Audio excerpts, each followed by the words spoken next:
Shalom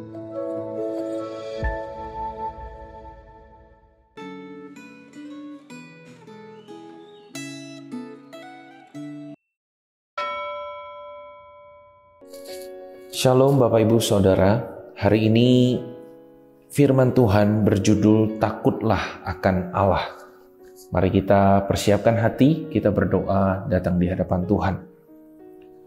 Kami bersyukur ya Tuhan, hari ini kami kembali akan merenungkan firman-Mu sebagai pedoman dan tuntunan hidup kami. Berbicaralah kepada kami melalui perenungan firman Tuhan. Di dalam nama Tuhan Yesus kami berdoa. Amin. Hari ini perenungan firman Tuhan diambil dari Pengkhotbah pasal yang keempat, ayat 17 sampai pasal yang kelima, ayat yang ke-6. Saya akan bacakan untuk kita semua pasal yang kelima, ayat yang kelima sampai ayat yang ke-6. Janganlah mulutmu membawa engkau ke dalam dosa, dan janganlah berkata di hadapan utusan Allah bahwa engkau khilaf.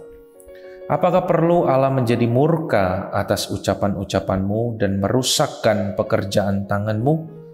Karena sebagaimana mimpi banyak, demikian juga perkataan sia-sia banyak.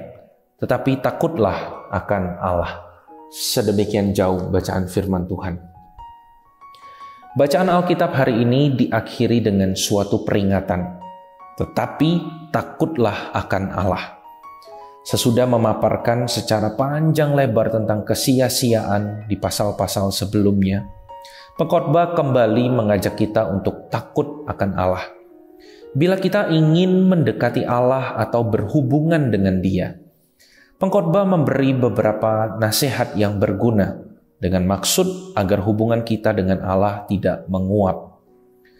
Bagaimana sikap para pembaca saat menghampiri rumah Allah atau bait Allah?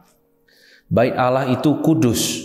Struktur bait Allah menunjukkan kekudusan Allah.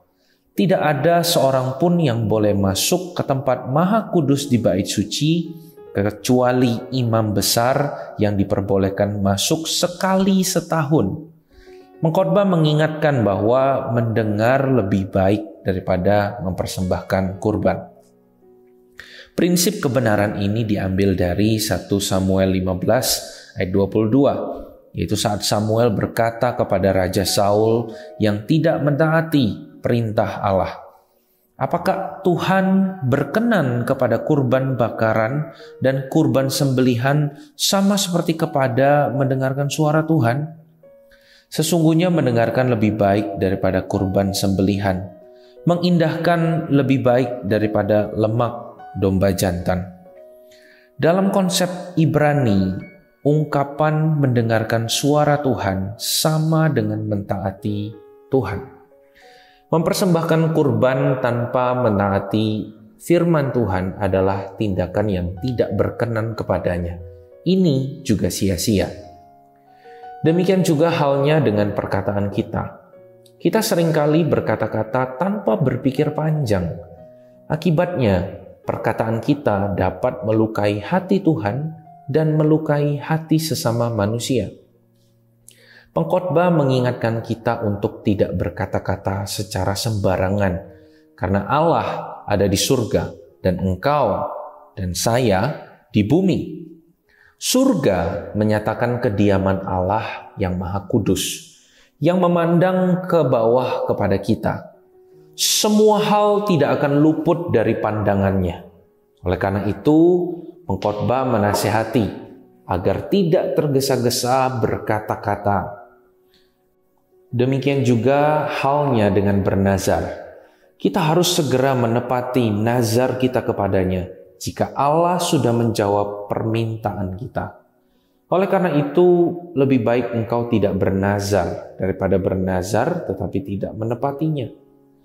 Perkataan yang banyak tanpa terlebih dahulu dipikirkan dengan seksama akan menguap. Sama seperti banyaknya mimpi yang hanya berlalu begitu saja. Semua akan sia-sia.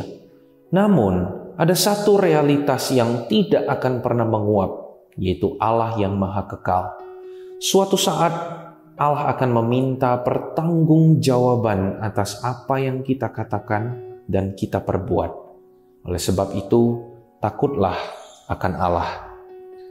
Mari kita berdoa. Tuhan, terima kasih.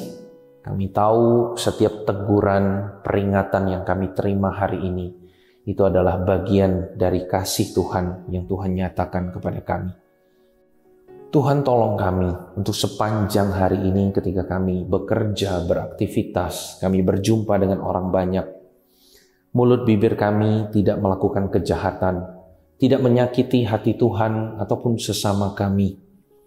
Dan Tuhan selalu ingatkan kepada kami bahwa pada akhirnya nanti kami ini perlu mempertanggungjawabkan segala hal yang kami perbuat, yang kami katakan semasa kami hidup.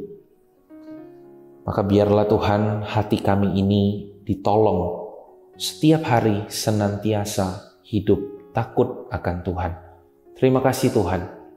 Di dalam nama Tuhan Yesus kami berdoa. Amin. Tuhan memberkati Bapak Ibu Saudara.